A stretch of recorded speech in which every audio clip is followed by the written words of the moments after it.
Hi, Miss Shelley. How are you? Well, how are you? I'm doing well. So, I asked you reached out to me to do an interview with me, and it was only supposed to be a phone interview. And I was like, hey, we should record this for, for my podcast and for my YouTube channel. So, thank you for being cool with that. Oh, absolutely. I think this works out even better. I could still grab the sound from this. So I'm very thankful that you reached out and suggested to do the Zoom interview instead. Yeah, no worries at all. So, just so my listeners and viewers know, you are at Hofstra University, which is on Long Island. Tell everyone your college radio station. So I am currently a reporter for WRHU 88.7 FM, Radio Hofstra University, Long Island. I do the morning show. I also do Newsline. And I just try my best to be able to participate as much as I can and, really be able to spotlight other people and share other stories and get as much as information I can as possible to share over the air. I love it. I am a big fan of what you're doing because I got my start as well at my college radio station, KTSU at Texas Southern University in my hometown of Houston. So I absolutely love what you're doing. And I'm very impressed that you're hosting a morning show. What? What's the morning show about? So the morning show, we air Monday through Friday, and it airs at 8 a.m. Mm-hmm. And I do the Monday morning show. So Mondays really just recaps what happened over the weekend, what happened last week. Last week we did a lot of coverage on what happened at the Capitol Hill. I was able to get an interview in about here. I'm currently based in New Jersey right now, even though I go to school in Long Island. I was able to do an interview with an ICE detainee who was formerly incarcerated, I should say, at Bergen County Jail. He was going on a hunger strike. So it was a really it was a nice piece to put together and be able to share that, and especially being able to share that in Long Island, something that's going on here in New Jersey. We do a lot of news coverage, but we like to get a lot of variety of different things. Okay, so you're from Jersey, I'm assuming, which is why you're in Jersey.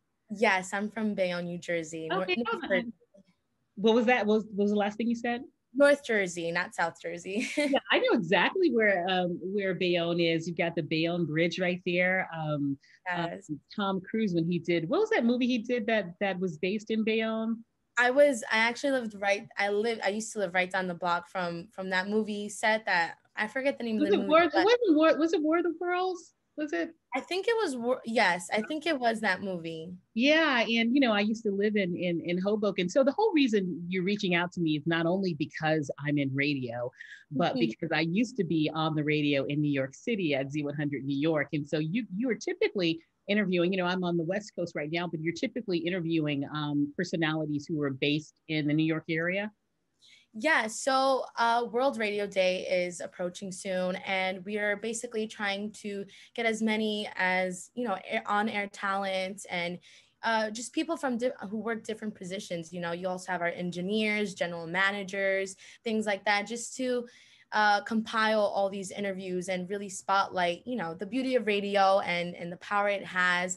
And I was lucky enough to be handed my assignment and see your name. And I was so excited because I did my research and I was like, wow, this woman has led a life, and I am just so excited. And I was really looking forward to this today. Lived. Yeah, so it's been really an interesting experience and a very educational one at that too. Just being able to reach out to different people in the media and just talk about their experience and how it was for them. Yeah, I really like the idea that you guys are focusing on people who do all kinds of things in the media. For example, in radio, a lot of people are just familiar with, us because, we're on air, but there are so many people who play a role in making a radio station successful and making it possible for it to be on the air. And, so I'm so happy that you guys are focusing on more than just the radio personalities. Right, right. And but like you mentioned before, I did want to interview you and I have tons of questions Okay. for you And I have tons of answers. and I look forward to it. So I just wanted to start off by just saying thank you so much for just taking the time today to speak with me. And it really is an honor to have this opportunity, even though it's over Zoom. But, I still get the chance to speak with you about your career and your major accomplishments that you've had in this industry. Yeah. And I just wanted to point out that you did kick off your career starting at KBXX Houston 97.9 The Box. Well, you've done your research. Yes. Yeah. The first hip-hop station in the South. Yes. Yes, mm-hmm. Absolutely. Can you just tell us what inspired you to start a career in radio and what your role was in the station at that time? Well, Crystal, I, grew up wanting to be a Grammy Award-winning singer. And so whatever I was going to end up doing, it was always going to be in music, and, from a little girl, I would listen to the radio all the time. And so my association with the radio was A, they played my favorite artists, and B, I could win prizes. But at that time, I never really thought about having a career in radio until I got to high school. And my high school, which was Jack Yates High School in actually the same high school that George Floyd attended in Houston. Debbie Allen, Felicia Rashad, they all went there. Jack Yates High School, they had a school of communications. They had the regular school, and then they had the school of communications. We call it SOC. And we learned radio and television and journalism and such. And that was when I got the first inkling that, hey, I could make a career out of this, but I still was hoping to go to Broadway and sing on Broadway, But then when I got to college, that was when I was like, what do I want to major in? I didn't want to major in music. Because typically when people major in music, well, a lot of the times I don't want to, do a broad stroke like that. I don't like it make sweeping generalizations, But a lot of the times when people major in music, it's they end up more so in the educational realm of it. And, I feel like, teachers and educators and professors, they are, some of the most noble professions. But I never had a passion for that, especially at that time. So I was like, well, I don't want to major in that. I will major in what I studied in high school, which was radio and television. And then it wasn't until I started working at my college radio station that I decided, you know what, I want to pursue this as a career. And so while I was in college, I worked at the radio station on campus. And I got an opportunity to get my foot in the door. And that's one of the most important things, getting your foot in the door. You're not going to, most of the time, some people are lucky, they start off on air, but most people start off behind the scenes. You have to get your foot in the door some way. And so there was a temporary position open over the summer, which was perfect because I was on leave from school for the summer. I was on my summer break. And the receptionist was on maternity leave those same 3 months. And so I was able to fill in for her for 3 months. And it was up to me to get myself on the air, somehow finagle myself onto the radio. And I had 3 months to do it. And with 2 weeks to spare, I was able to make it onto the radio. And so that's how I got my start professionally. Wow, that's an amazing story. And my follow-up for that would then be, can you describe your first interview, what it was like and who it was with, if you remember? I'm sure it was definitely something very exciting, especially when after you were able to fill in this position for, this woman who was on maternity leave, how that was for you, that experience. Did you say my first interview? Yes, your first interview. Are you saying interview to get hired or interview with a celeb? Just an on air, just someone you were able to, just speak with. And I remember my first interview was when I was at my college radio station, and I can't remember the man's name.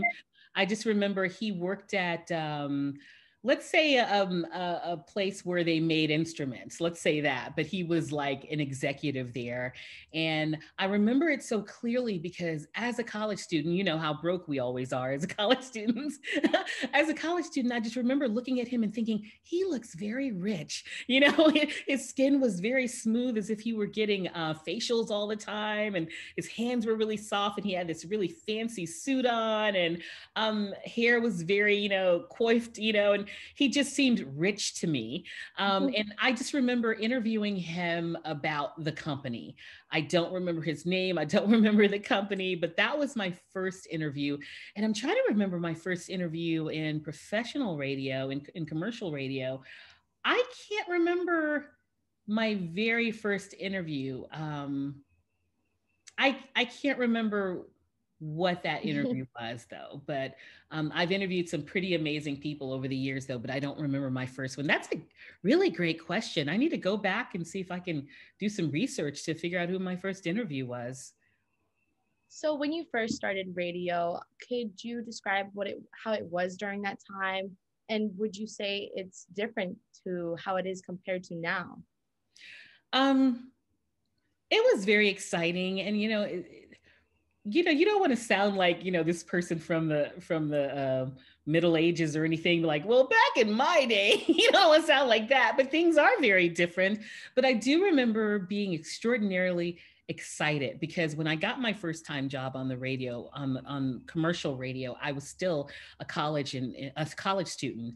I was in my junior year in college and I was working professionally on the radio, and it was a really busy time for me because I'm, you know, like, and at the time I really didn't juggle things, you know, several things at once very well.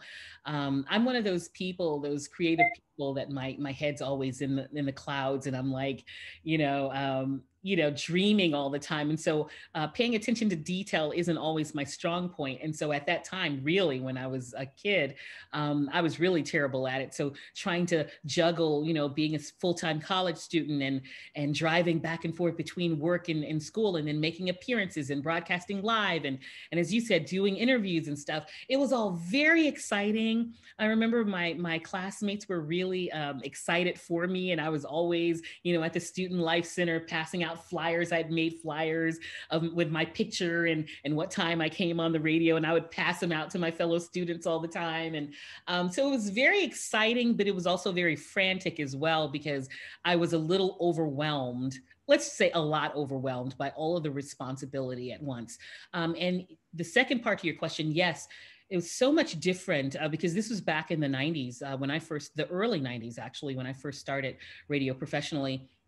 And so from then to now, it is totally different. You will hear a lot of people tracking, AKA recording shows.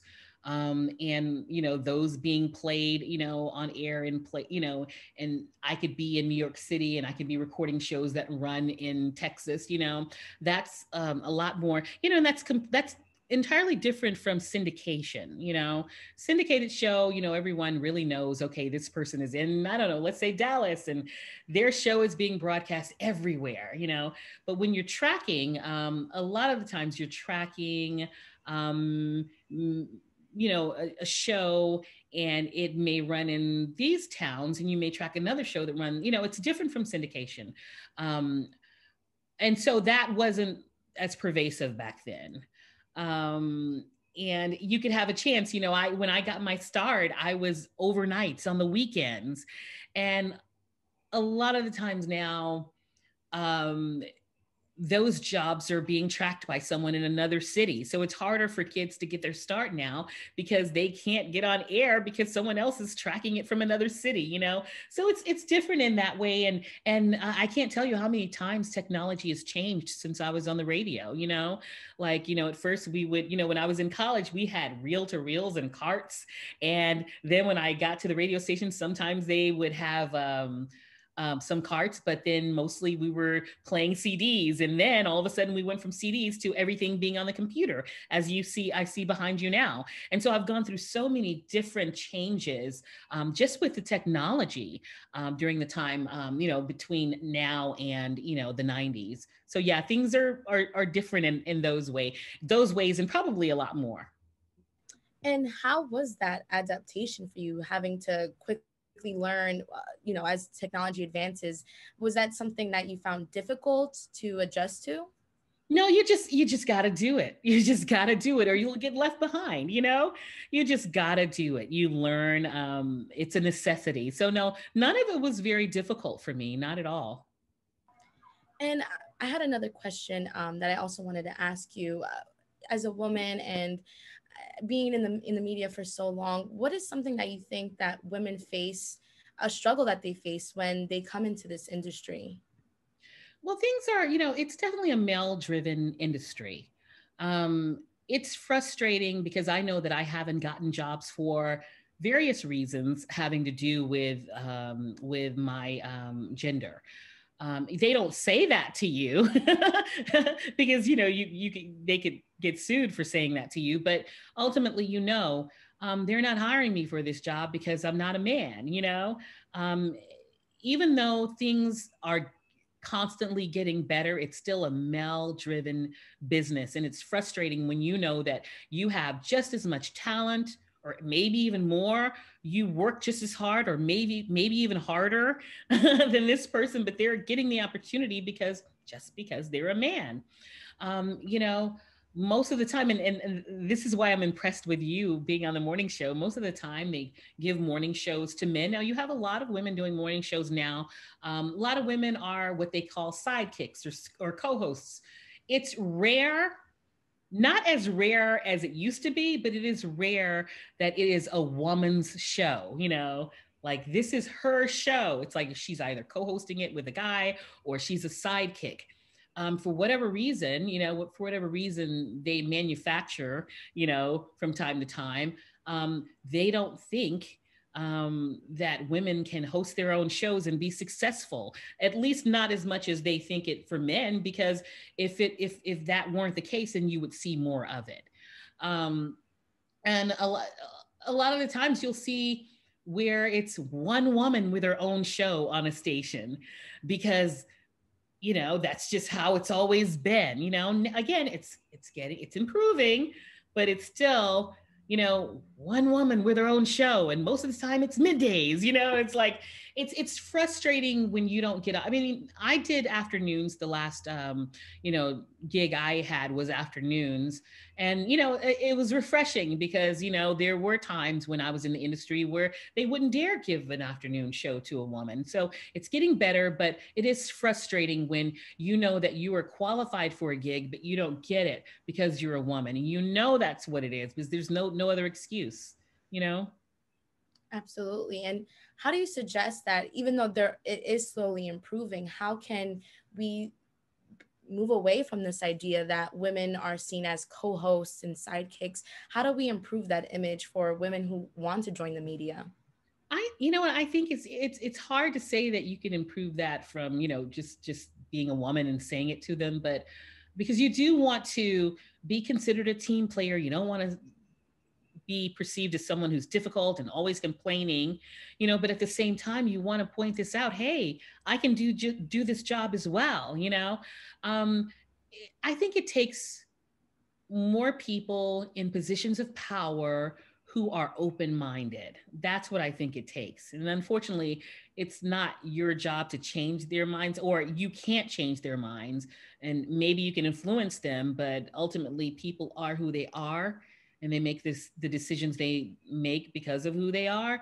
And you can't always change the way they think, but you just can hope that maybe if you point it out, I'm kind of getting a feeling that I maybe didn't get this opportunity because I'm a woman. I just want to let you know that I'm qualified, and I am willing to work really hard to prove to you if you would give me this opportunity. I'm never one to give up. I just because I say that it's not as fair to women as it is to men, that doesn't stop me from trying to achieve my goals. I just think just keep working hard. That's the best thing. And hopefully, we'll start, finding more open-minded people in positions of power. So you later moved to New York and ended up working in stations like Z100, and you won many notable awards. What made you want to come to New York and lead a career here as well? I wanted to be a Grammy Award winning singer. So it was always my dream. I know you're laughing because I keep saying Grammy Award winning singer. I just always feel like I have to put that in there. I can't just say I wanted to be a singer. I wanted to be the top. So it was my dream since I was a kid to move to New York City, because that's the place. If you can make it there, you can make it anywhere. It's the big city of dreams. And so of course I wanted to move to New York and make it as a singer. And then when I got into radio, then naturally my goal was to have my own radio show in New York City, the biggest market in the media market in the world, arguably. So that was always my dream. And I would reach out to stations often and send in my audition tapes, and eventually, met the right people through doing that. And you've entered many well-known artists from Rihanna to Jennifer Lopez to Whoopi Goldberg. How is it like to prepare to interview big names like these? Interviewing is one of my favorite aspects of what I do. Because I just love conversations, and whether you're interviewing a celeb or you saw, as soon as you popped up on my Zoom screen, I started asking you questions right away because I'm so curious. I think that everyone has a compelling, interesting story, and whether you're a celeb or not, I am interested in your story. And so that's one of my favorite aspects of what I do, just the conversation and the human connection you can make with people. And so because I've always been entertainment leaning, growing up singing, it's always super fun to be able to interview celebrities and people who are really unique and quirky and, and fun. And so it's a really fun thing. I'd say probably my favorite interview experience, I'd say Janet Jackson stands out because she was, even when I was a little girl, she was one of my favorite artists. And growing up, and I've gone to every tour she's ever had and except one. I missed one in 2017 because I was in France when she came to San Diego. So I missed that one and I was so upset about that. And I'm like, I broke my record. And not in a good way. It was just really fun to be able to sit in the studio with an artist that I'd grown up admiring, and knowing all the things that I knew about her and being able to interview her. And I remember there was one instance where she was like, I have a friend, because I gave her this kind of like, I gave her a list of personalities that she's worked with. And I wanted her to tell me the first thing that came to her mind when I gave her that list. So I said, Eddie Murphy. And because she was in Nutty Professor with him. And so she was like, well, Eddie, he's so funny. And he and I have a mutual friend. I said, Johnny Gill. And she was like, okay, stalker.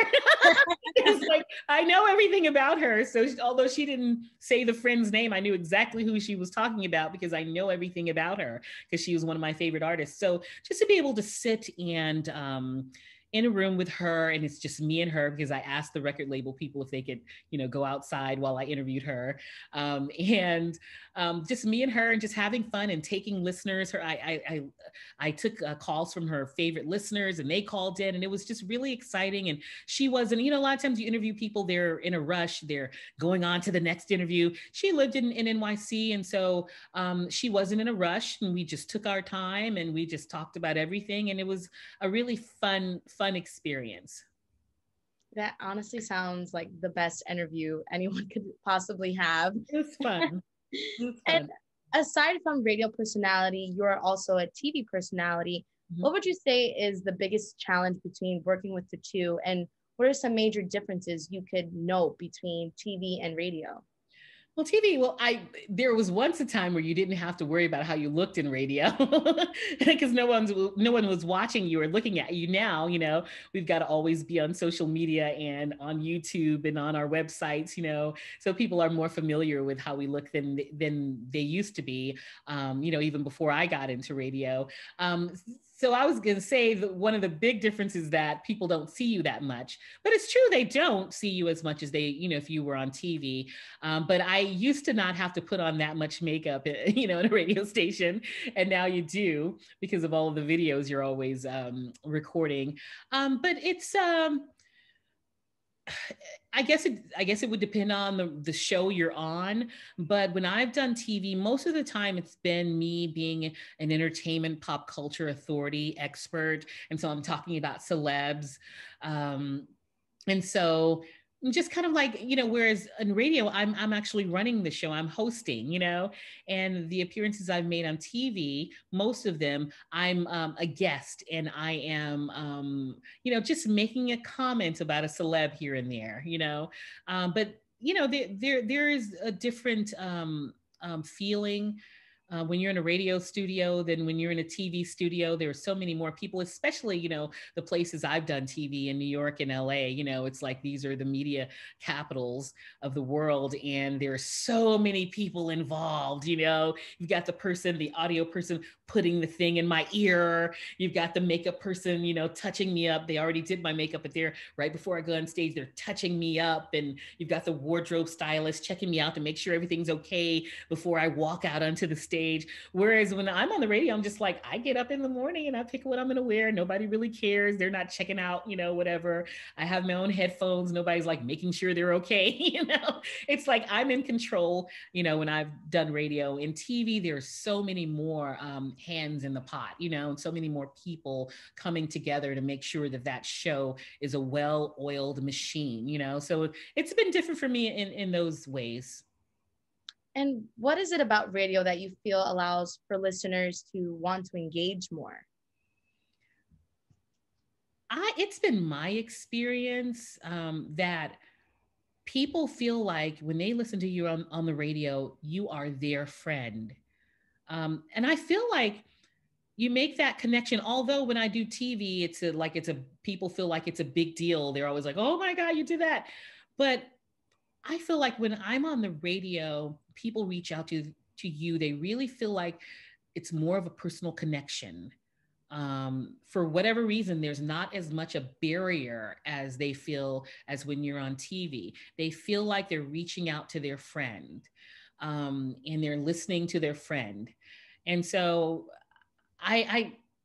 what is it about radio? I don't know, but it continues to be that way where people really feel like that you're their friend, more so than when they're interacting with someone on television. I guess I don't have the perfect answer for you, but it has been my experience that you're their friend when you're on the radio.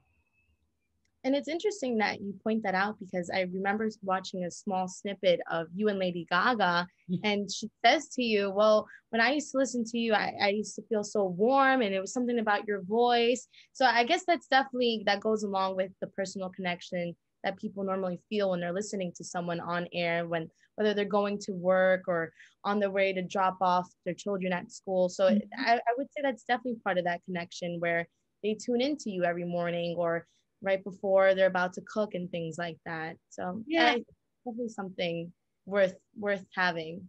Yeah, and I always, I have always felt like I want to be a person that contributes positively, with my platform. I've never been the kind of person where I feel like I want to get on the radio and I want to be scandalous. I never wanted to be a shock jock, and I know that gets people more attention and more money.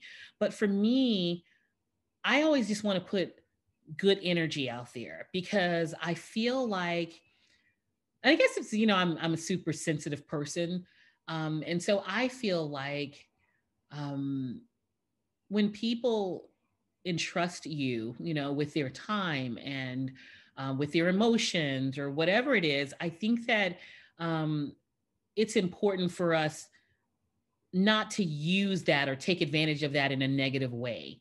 And I just always feel like I want to be that pleasant person, as you were saying, Lady Gaga is like, you're so comforting and whatever.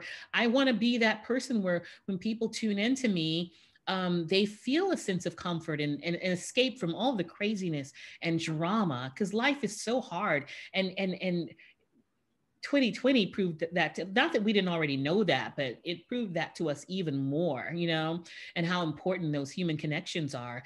And for me, I just have always been the kind of person where I just feel like if someone's going to take the time and listen to me, because honestly, now people don't really have to listen to you. They can listen to whatever they want to listen to.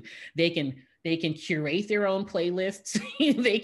They do not have to listen to you. So if they make the decision to listen to me, I want to make sure that I am just putting good energy out there for them. Absolutely. And like you mentioned, 2020 alone was a hard year for everyone. What struggles do you think or any adjustments did you have to make during 2020? A lot of us had to go, well, I would hope most of us spent quarantine at home.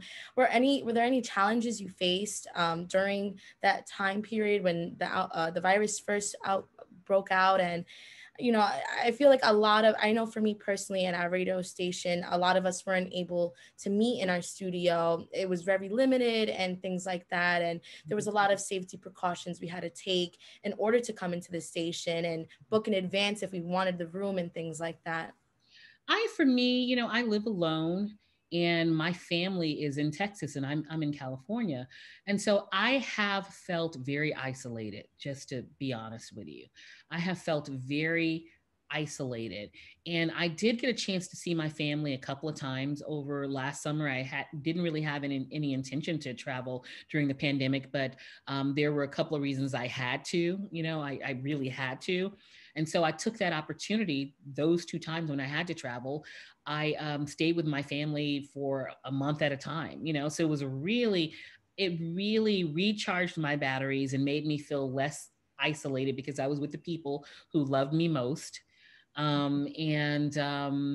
So I would say the biggest problem I've had over the pandemic is feeling isolated, because I've always loved living alone. That's not to say I'm sure at some point if I ever get married, I would have to live with someone, but I love living alone. And so I never had an issue with that until the pandemic, because it's actually making me rethink. I'm like, maybe I should get married at some point, because I'm like, it would have been nice to have a partner in crime during all of this madness, And so it really has made me rethink a few things personally, but the biggest problem I felt during the pandemic was isolation. I feel like I have to agree with you. I think the hardest thing for me personally was definitely being stuck in my room, not knowing if I should come outside or not. And it was a hard time. And I'm happy that you were able to at least reconnect with your family and get some comfort from that. Yeah, thank you. And so you have your current podcast, All the Rage with Shelley Wade, and aired your first episode on October 19th, 2019. So a little over a year now. And your first interview on your show was with SDSU professor Nathan Rodriguez on the Selena Quintanilla course that they have now, which I have to say, I love that they have. And I loved listening to that episode. I also visited Corpus Christi, and I went to the museum that they have. It was such a beautiful experience. It's someone I idolized growing up and still do now. Yeah, Selena, sorry to interrupt you, but being from Houston, which is not far from Corpus Christi, Selena, we always loved Selena. We knew Selena before she passed away. I know a lot of people started being familiar with her after her death, but Selena, she would come to the Houston rodeo on Go Tejano Day and sell it out every time. She was always huge there. And so it was, when I found out that she passed away, it was very devastating. Oh yeah, I have to say, and it's so remarkable that today, like, she's still such a big name and legendary. She left legendary.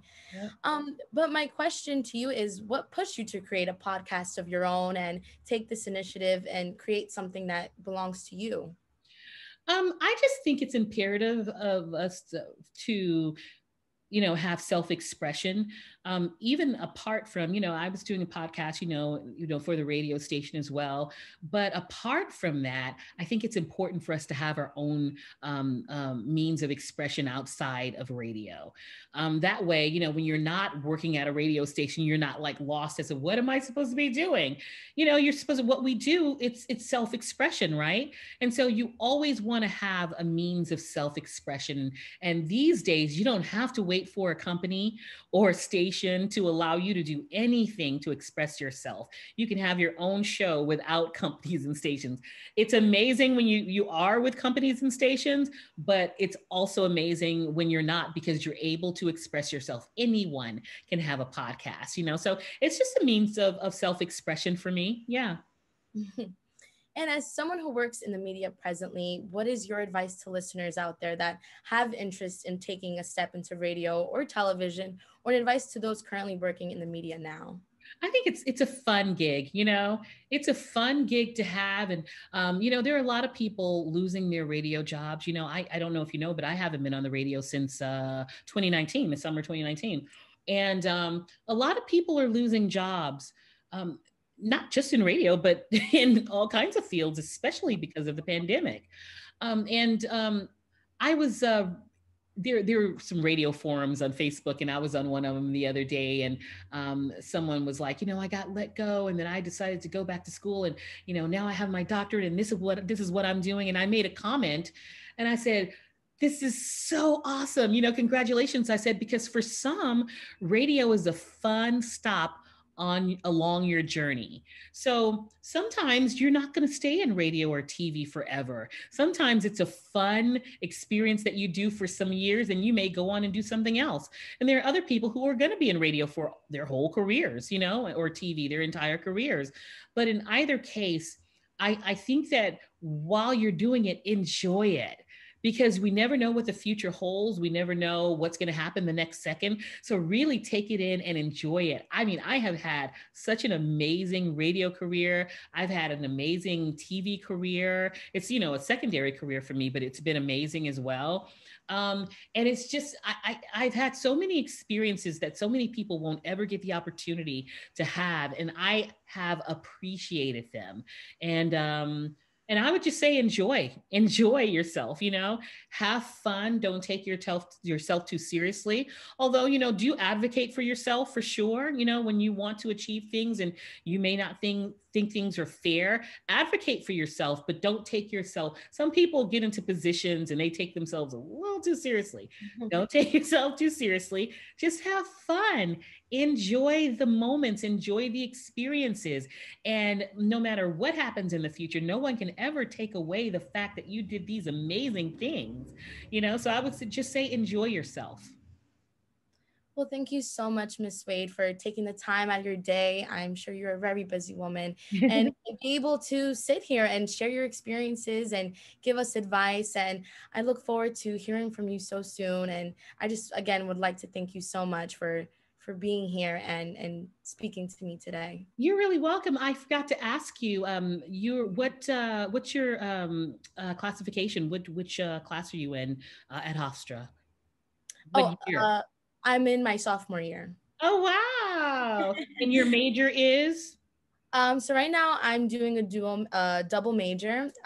My primary major, my main focus is journalism, but I'm gonna do that with political science, and right now taking a stab at economics. Not sure how that's gonna go, but fingers crossed. Do you have a big goal career-wise?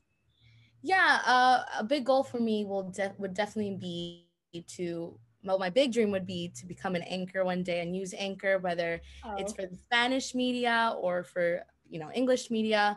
But, baby steps, hopefully, I'll become a reporter and then, be able to work my way up.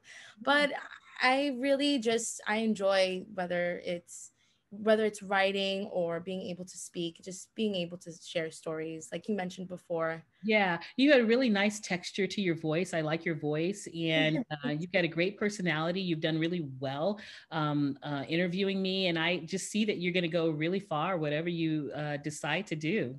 Oh, thank you. That means so much. You're really welcome. And I just want to piggyback on a question you asked me earlier. You were talking about Professor Nathan Rodriguez at San Diego State University. Well, he told me a few weeks ago that he's going to now have a course on Cardi B.